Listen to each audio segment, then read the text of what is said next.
In the time of the Prophet, peace be upon him, two people saw the actual call to prayer in their dreams. One of them was Omar, may Allah be pleased with him. And he actually told the Prophet what he saw. But what's interesting is that Omar never made the call to prayer because he didn't have a good voice. We see here the administrative genius of the Prophet, peace be upon him, that you put the right person in the right place for the right job. This continues throughout our tradition. The great Imam Shafi'i, even though he was an accomplished scholar, when it came to certain hadith, he would consult Imam Ahmad because Imam Ahmad knew more than him in the subject. Why am I saying this? Because at this critical juncture, complex juncture, what makes it critical and complex is that there's no more dilemma. The problem is the occupation. And we see former allies now, who we thought were allies with quotation marks, engaging in actions and behaviors, dismissing this genocide, dismissing the destruction of Gazan society and Gazan lives, children, old people, you name it, innocent civilians being massacred, and they're silent.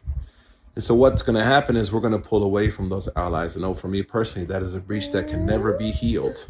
It's done. It's broken. The curtain is torn, as they say.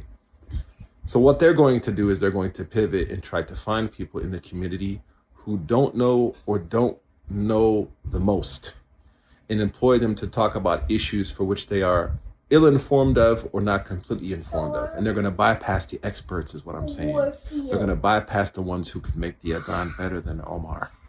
And that shows you that they're not really your allies. So the first thing that we want to think about in this moment is when we are asked by people who act like they're our friends to talk about things we don't know, or that we know others know more than us, we defer.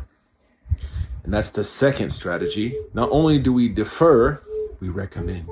You know what? Years ago, I was asked to talk about what is life like for a Black American Muslim.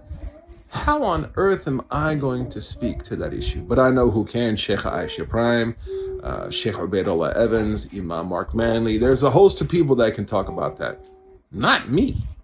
So not only do I say I can't, but also here's who can.